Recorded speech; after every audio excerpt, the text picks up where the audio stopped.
The Slaadi, or Slaad, if there's just one, are bipedal frog creatures from the realm of chaos. Due to their origins in this far-flung plane, they're aberrations beyond true human or mortal understanding.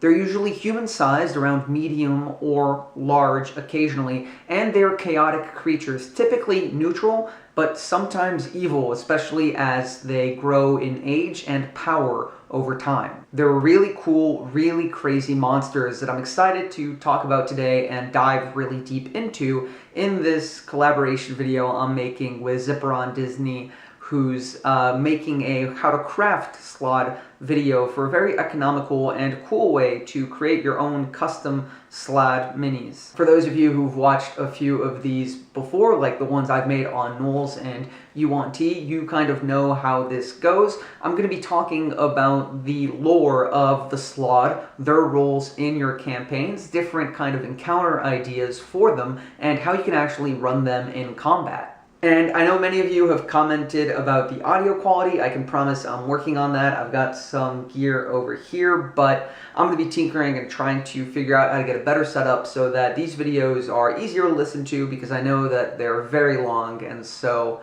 yeah, if you are watching in any case, I appreciate it. But let's just dive in. Notes here as usual. And so by the book, I mean, the first thing we need to know about Slaad is where they come from. And if you look at what it says in the monster manual, you will learn that the Slaad are from a plane called Limbo. Limbo is the plane for the chaotic neutral alignment. It's an ever-changing plane of chaos where the four elements are constantly clashing with each other's, and controllers of great magic power, people who have great magic strength, can create kind of safe zones within this plane that are less affected or at least habitable. And in Limbo, there are many, many different races of monsters. The Slaad are just one of these, but they're a particularly interesting one because they are innately born of the chaos of this plane. They're ruled by Slaad lords, which are almost deeper embodiments of some of the chaotic tenets of what makes the Slaadi, which I think I'll just mainly call them Slaad, because Slaadi sounds, well, not as good. But their lords, for example, are the lords of randomness, of madness, of entropy,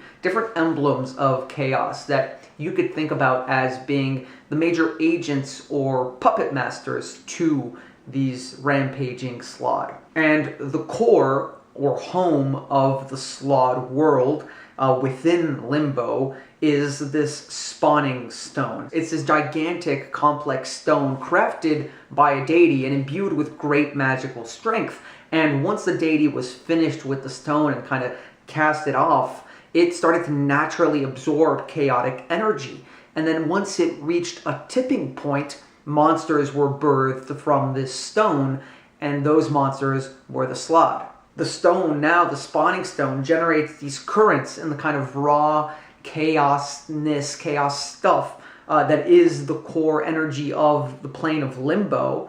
And following these currents is how the Slaad navigate throughout the plane and even into other planes, following the currents of chaos. And it's how they can always find their way back to the stone. When they gather at the stone, when the race gathers, they fight to fertilize and to spawn and to continue to increase and develop. But the Slaadi don't spawn at the spawning stone. Instead, it's just a location where they fertilize each other's egg sacs, and then they carry these fertilized egg sacs to then later implant or infest host bodies with. Depending on the scope of your campaign, you don't have to make them so far-flung. You can take this spawning stone, and instead of having it reside in the plane of chaos in Limbo, you could set it into your world and still make it the offshoot of a deity or potentially of a mad wizard, and have the Slaad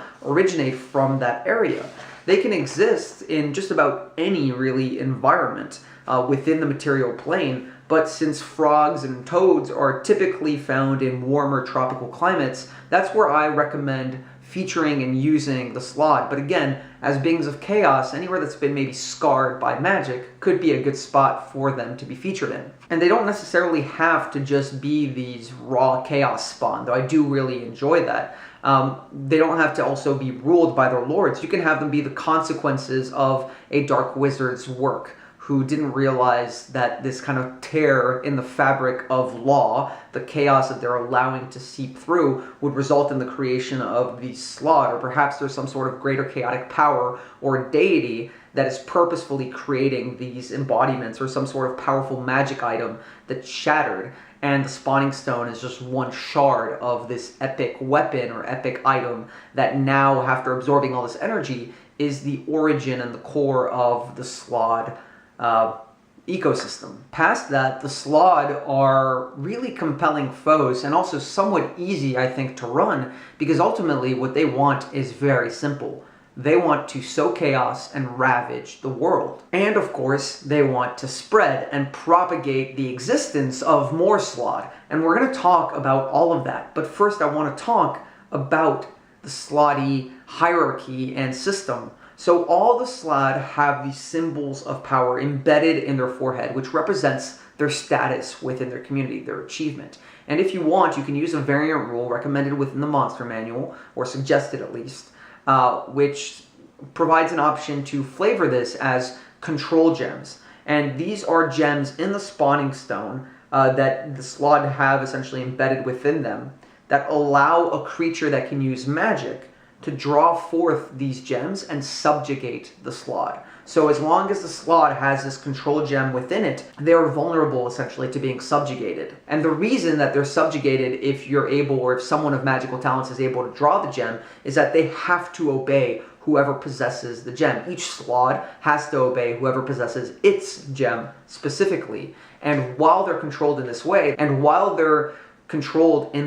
Slaad that is being controlled is immune to other charm effects. So the magical control of the control gem overrides any other lesser magical power. This is a great way to make them slaves to a larger power or evil character, perfect villain for your plot, who is using these control gems to direct the chaos of the Slaad, who would otherwise just ravage wildly. And if the Slaad's gem is destroyed, then they are able to have free will, and you can destroy the gem with a greater restoration spell. You can find the rules on this on page 275 of the monster manual if you're interested in seeing a little bit more about it. So let's take a look now at the Slaad hierarchy and how their community is organized. Central to this is understanding the Slaad reproductive process. So we're going to have a talk about the birds and the bees here, or really in this case the frogs and the toads that are chaotic monsters that do the nasty in a really nasty kind of way. You can distinguish every Slaad by their color. Their color tells you what they're capable of, and it kind of tells you as well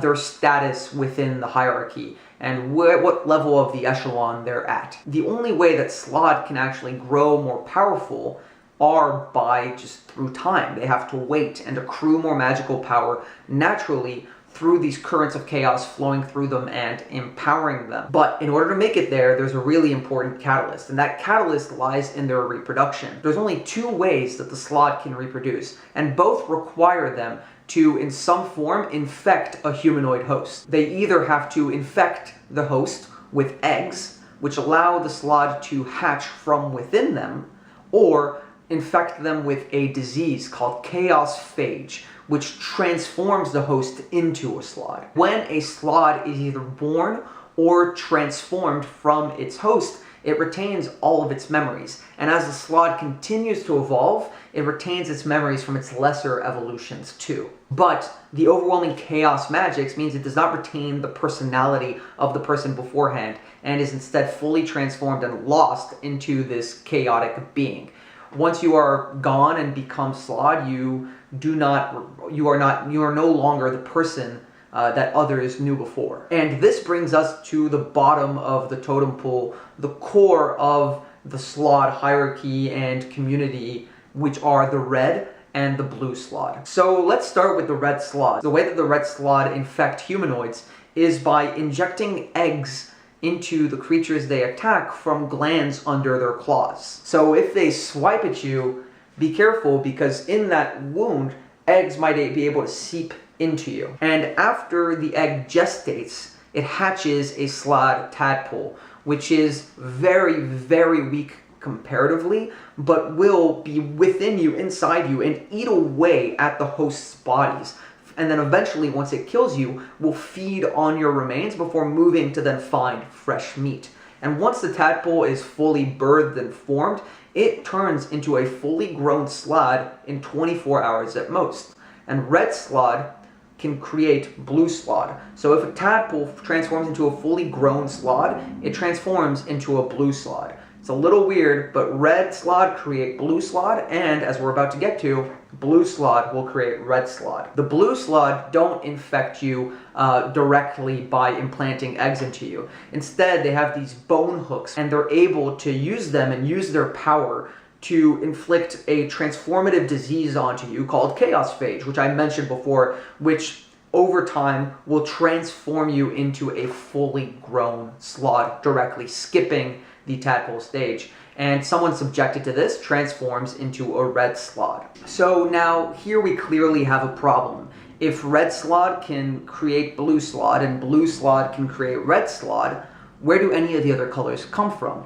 Well, there's an interesting exception to the reproduction and infection rule of the Slaad. If the humanoid that they target or infect, whether it's by eggs or by the chaos phage, possesses great magical power, and it's very specifically magical power, the ability to cast spells of a 3rd level or higher, in that specific scenario, if that target turns into a Slaad, births a tadpole, or is transformed, they don't become a red or blue Slaad. They instead become a green Slaad. And this is where stuff gets interesting. A green Slaad is more intelligent than the red or blue Slaadi before them, and they actually possess innate spellcasting due to their host's previous magical powers, which is transformed and twisted by the chaos that is essentially runs through the veins of the Slaadi. It's also at this point that they're able to shape change and turn into a humanoid, and typically it's the form of the humanoid that the Slaad was either born from or previously existed as. And these green Slaad are really the important base elites of the Slaadi tribes, or I don't even know what to call them, chaos hordes. I think that's a good name for them. And eventually, over time, it can take somewhere 100 years or sometimes less, but eventually, as the chaos surges within them and the currents continue to flow through them, they magically unlock or instantly unlock the means to magically and instantly permanently transform themselves into the next level of Slaad, which are gray Slaad. At this point, gray Slaad, they've not only been fortunate to be birthed from someone of great magical power, but they've also existed for a very long time, and so they're quite experienced, and they have not only this great physical strength but this great magical power, and they serve as the executioners of the Slaad chaos hordes. They're also living extensions of their masters, the next Slaad above them, the Death Slaad, and they can only become the Death Slaad by eating the corpses or the corpse of a dead Death Slaad. In doing so, the way I flavor it is that they're absorbing the remnant lingering chaos energy from the corpse of the Death Slaad to then ascend into that position. So you take out the Death Slaad, but if there's any gray Slaad around and you leave the corpse able to be consumed, then you're just going to have another one on your hands real soon. And these are very dangerous foes. In fact, one of the reasons that they're so dangerous is because at this point, they really stop being neutral and they start to tend more towards chaotic evil as they become kind of addicted to the perpetuation, wow, that's not the word, perpetuation of slaughter and death. Finally, when they do become the Death Slaad, they exemplify the core of corruption and chaos, and they lead the chaos hordes. They are the leaders just under the lords or whatever overlord entity you decide to include in your campaign. The Death Slaad are the champions and generals of these armies, though armies probably assumes that they're far more organized than they really are. Now, these are the main ones found in the monster manual, but you can also decide to include later evolutions of Slaad if you want to extend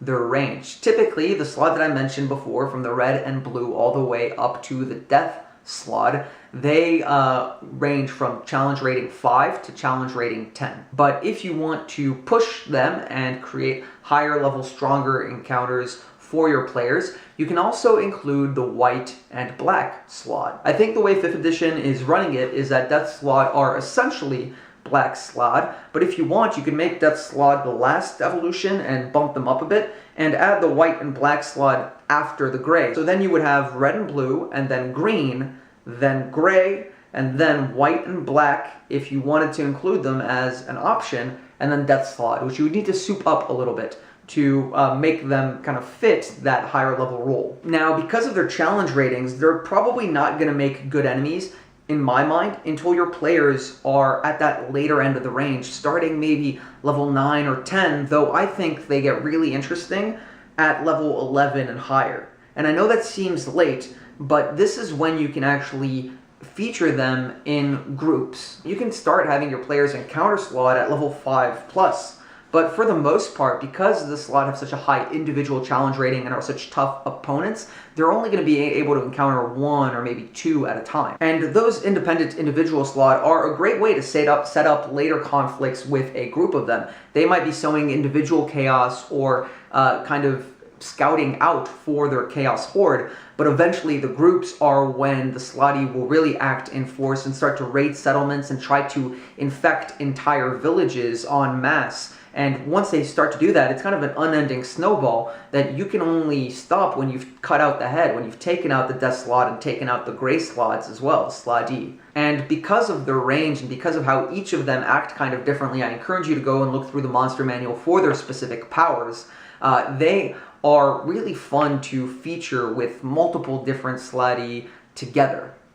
Different Slaad, oh man, I'm getting my singular and plural all mixed up. And most of all, they don't fear their enemies. They're strong, they have great magic, and they're born from the very fabric of chaos, right? All they want to do is create havoc and destruction and propagate themselves further. So they're not going to be afraid of anything that your characters or players are going to be busting out at them. So if you're thinking about encounter ideas, consider first the goals of the Slaadi. Consider that this is what they want. They want to see chaos. They're going to start to ruin stuff, play parties against each other, and use their great strength to force themselves onto lower level places, lower level parties, and create more Slaad quite quickly. And as your players level up, this is an enemy that they can follow along, a really great thread for them to chase that is not something that they can just easily come back to at higher levels and deal with.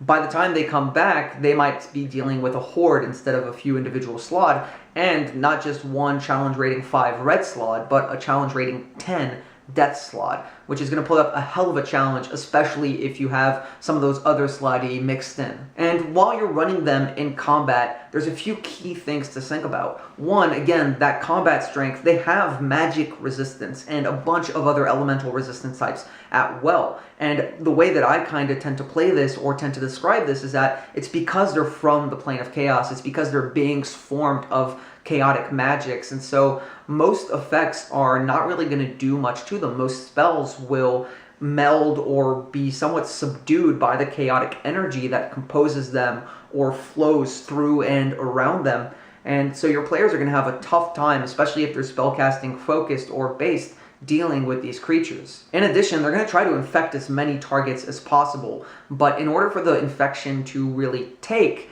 the players have to more or less die or be very low on hit points so that the tadpole can easily kill them and feast on their remains, or so the Chaos Phage can complete the transformation. And so what the Slaadi will do, the way they'll actually play in combat, the way I think they should play in combat, is they'll be attacking your players and getting them as low as possible without actually killing them, before then infecting them. And then once they've done that, they'll move on to another target. They're going to let the plague do the rest of the work, or the tadpole within. And in fact, the Slaadi are going to be plenty happy if your players, after being infected, are forced to run away. So if you have a party of 5 and the Slaadi, they might leave them, all the players, standing, but so low that the players feel like they have to run away, or they might actually die, only to then realize, oh, damn, I'm turning into a Slaad, or I've got an egg inside me starting to infect me. And then you can have a whole mission where your players are going to be trying to, a whole session where your players are going to be trying to figure out how to solve this and how to stop this from happening. On top of this dangerous kind of combat tactic of the Slaadi and these magical resistances that I mentioned, they also have regeneration.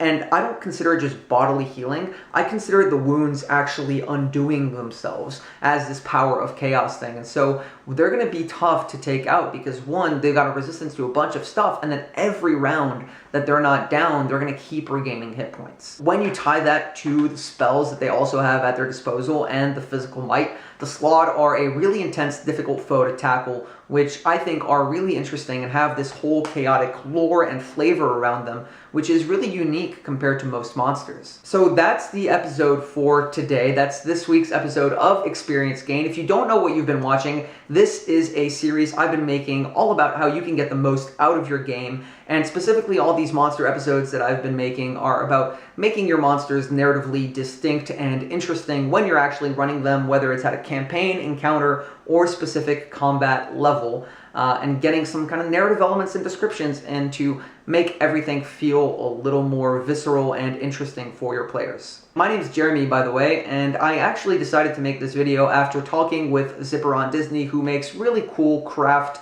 monsters. They seem to be like a really great alternative to plastic minis. So if you want to check out the video that he just made about actually building Slaad minis, he's got a whole range that he made that you can see, and they look really awesome. I kind of want to make some of my own, but I am not a crafty person. I am much more of a lore person. So if you'd like to see that, go and check out his video. There's a link in the description, and there should be somewhere around here that you can click for it.